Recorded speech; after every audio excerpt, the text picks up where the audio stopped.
इसके पिछले भाग में हम जाने थे कि हनुमान जी का मजाक उड़ाने के लिए उनकी पूंछ को आग लगा देते हैं और फिर उनको बाजार में ले जाते हैं।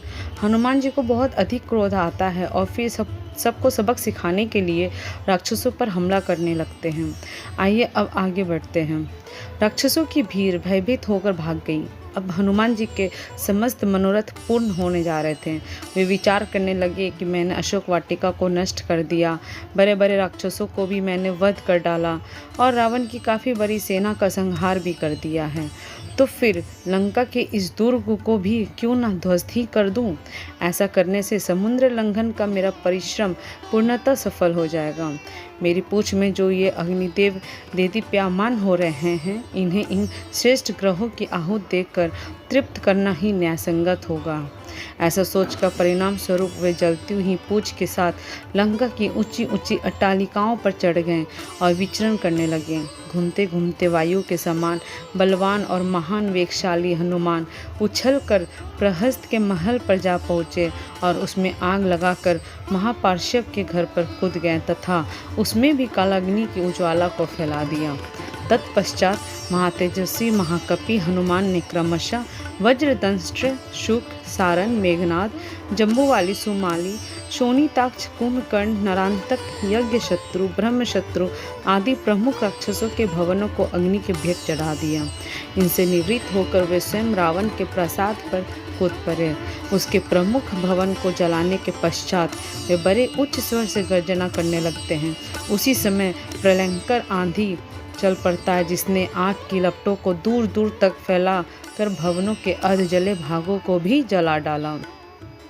लंका की इस भयंकर दुर्दशा के सारे नगर में हृदय विदारक हाहाकार मच जाता है। बड़ी बड़ी अट्टालिकाएं भारी विस्फोट करती हुई धराशायी होने लगी। स्वर्ण निर्मित लंकापुरी के जल जाने से उसका स्वर्ण पिघल पिघल कर सड़कों पर बहने लगता है। सहस्त्रों राक्षस और उनकी पत्नियां हाहाकार करती हुई इधर उधर दौड़ने लगती हैं। आकाशमंडल अग्नि के प्रकाश से जगमगा उठता है। उसमें रक्त एवं कृष्ण वर्ण धुआं भर गया, जिसमें से फुलझड़ियों की भांति चिंगारियां छूटने लगी। इस भयंकर ज्वाला में सहस्त्रों राक्षस जल गए और उनके जले शरीरों से भयंकर दुर्गंध फैलने लगती है। संपूर्ण लंकापुरी में केवल एक भवन ऐसा था जो अग्नि के प्रकोप से सुरक्षित था, और वो था नीतिवान विभीषण का प्रासाद। लंका को भस्मीभूत करने के पश्चात वे पुनः अशोक वाटिका में सीता माता के पास पहुंचते हैं। उन्हें सादर प्रणाम करके बोलते हैं कि हे माता, अब मैं यहाँ से श्री रामचंद्र जी के पास लौट रहा हूँ। रावण को और लंका वासियों को मैंने राघव की शक्ति का थोड़ा सा आभास करा दिया है। अब आप निर्भय होकर रहें।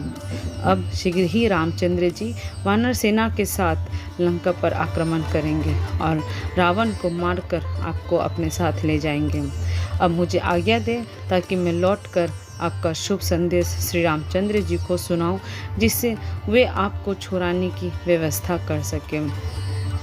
यह कहकर और सीता माता जी को धैर्य बंधाकर हनुमान जी अपने कटक की ओर चल पड़ते हैं। जनक नंदिनी से विदा लेकर त्रिवेग से विशाल सागर को पार करते हुए हनुमान वापस सागर के उस तट पर पहुंच जाते हैं, जहां असंख्य वानर जामवंत के और अंगद के साथ उनकी प्रतीक्षा में आंखें बिछाए बैठे हुए थे।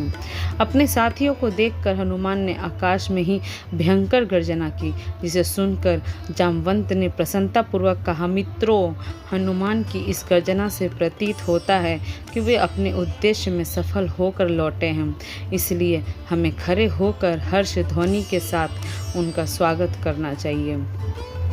उन्होंने हमें यह सौभाग्य प्रदान किया है कि हम लौटकर रामचंद्र जी और वानरराज सुग्रीव को अपना मुख दिखा सकें। इतने में ही हनुमान ने वहां पहुंचकर सबका अभिवादन किया और लंका का समाचार कह सुनाया। जब सब वानरों ने सीता से हुई भेंट का समाचार सुना तो उनके हृदय प्रसन्नता से भर उठा और वे श्री रामचंद्र तथा पवन सुत की जय जयकार से वातावरण को गुंजायमान करने लगे।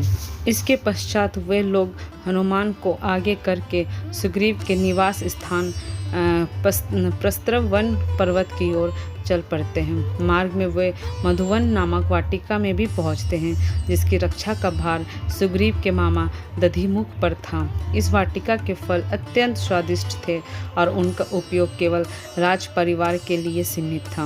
अंगद ने सब वानरों को आज्ञा दे दी कि वे जी भर कर इन स्वादिष्ट फलों का उपयोग करें। आज्ञा पाते ही सब वानर उन फलों पर इस प्रकार टूट पड़े जैसे लूट का माल हो। अपनी क्षुधा निवारण कर फिर कुछ देर आराम कर वे सब सुग्रीव के पास पहुँचे और उनको सारा वृतांत कह सुनाया। तो ये थी सुंदरकांड के part number 14। Next part next video में। Thank you.